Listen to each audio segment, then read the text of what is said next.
All right, chapter 26, Red Kayak. Shoes, soccer cleats, Office Depot, haircut. I stared at the list Mom had left under the seagull magnet on our refrigerator.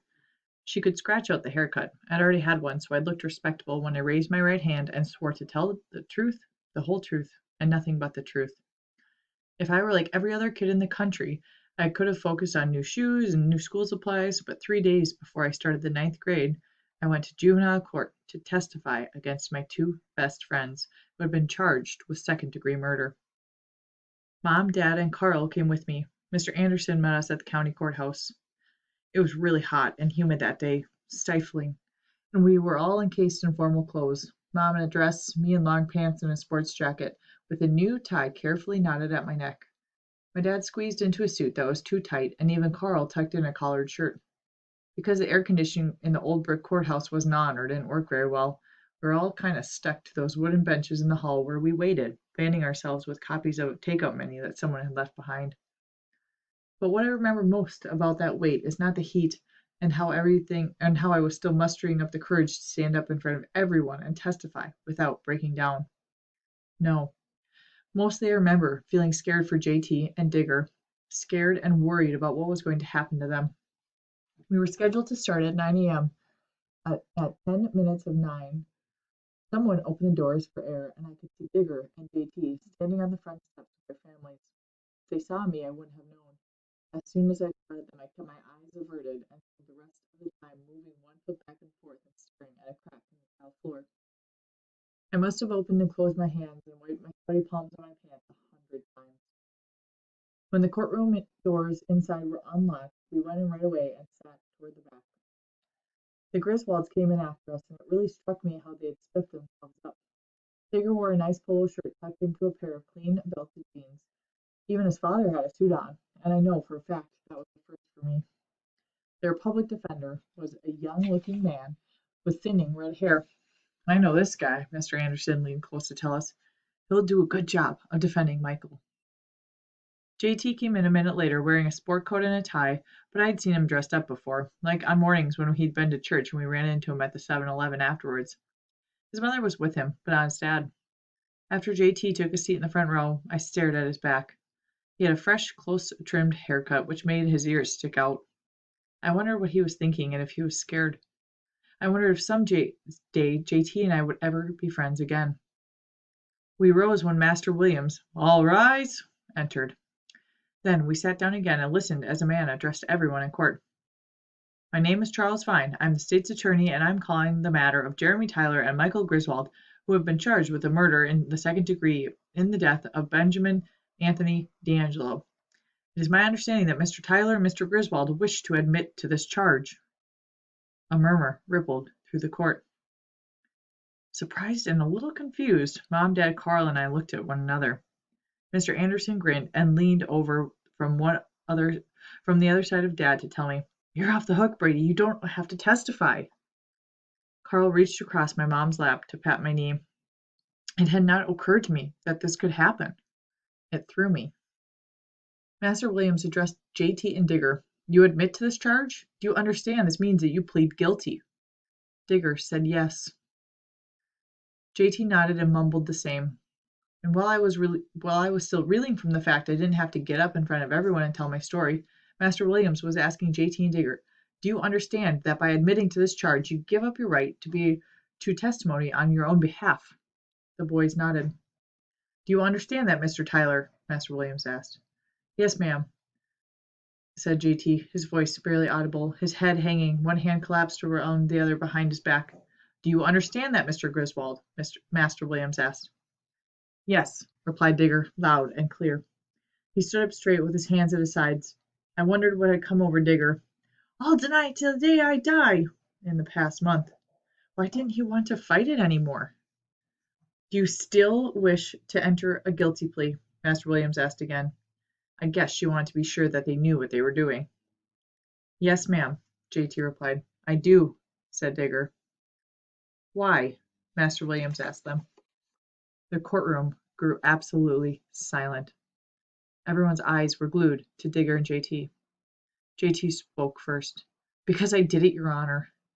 Digger was shaking his head. "No, he said in a pretty loud voice. I'm the one who's guilty, not JT. He didn't want no part of it. He kept watch is all. Mr. Griswold, stop, please, Master Williams ordered him. Digger stared at her, and I could see him take it in and let out a big breath. The judge lowered her voice. Look, she explained in a kinder voice, it's not appropriate here. I promise you'll have a chance to say whatever you want later, but not now. She bent her head to write something on the paper in front of her, and the attorney's defense started whispering because I guessed Digger wasn't supposed to go on like that.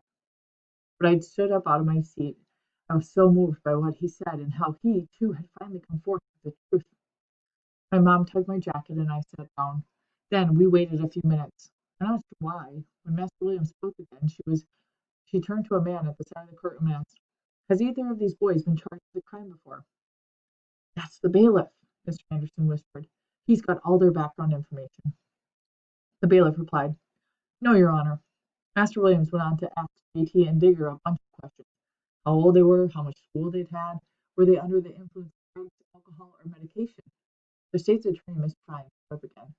He announced that although the D'Angelos were not in court, they had written a quote-unquote victim impact statement, which he would read.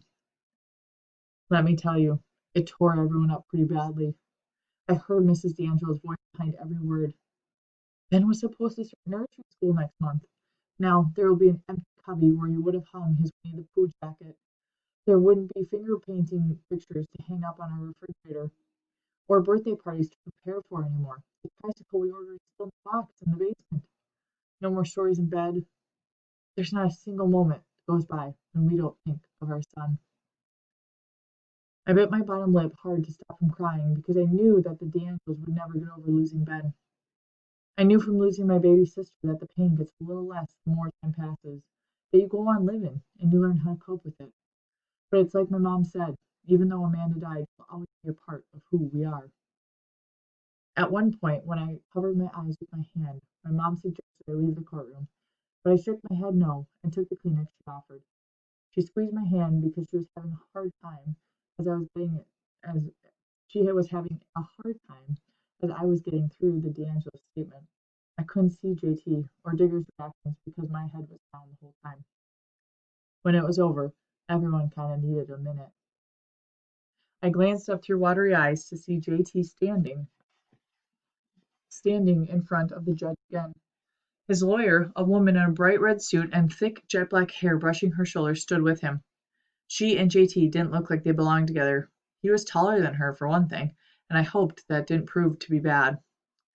Your Honor, I would like to begin by pointing out that Jeremy Tyler has never been in trouble with the law before, his lawyer began. As I'm sure you've read in the reports, he is a good student, a loving son, and a hard worker. Up until 6th grade, he was homeschooled by his mother. His grades at school have been all A's and B's. He is active in youth group at church and he attends with his family, and every weekday in the summer he puts in a full 8 hours of work on the family's chicken farm. I felt a twitch in my back. I wanted to jump up and tell everybody that sometimes JT hollered a bed at midnight or 2 a.m. and worked clear through the night because of those chicken buyers were collected around the clock. Your Honor, the lawyer went on, Jeremy was not a willing participant in this criminal act. He felt pressured to help his friend Michael Griswold. Even though Jeremy was present when Michael drilled those holes in the kayak and then replugged them, Jeremy nevertheless believed that the kayak would sink fairly quickly as a practical joke, forcing Mr. D'Angelo to take a cold swim into the shore. He did worry that they might get caught and have to pay to replace the kayak, but it never occurred to Jeremy that Mrs. D'Angelo and her young son might be the ones to take the boat out first, or that any actual harm would come to anyone. Of course he didn't want to harm anyone. JT had a good heart, the best. Your Honor, due to the fact that his father is seriously ill and in the hospital, Jeremy is needed at home. And may I remind the court that Jeremy is only 13 years old. We ask you to please understand that he is still in many ways a child, easily swayed by peer pressure. It's true, JT was a kid, just like me. He didn't mean to hurt anyone. I wiped a tear away from the corner of my eye. All right then, Master Williams said. She tilted her head towards Digger. Mr. Griswold?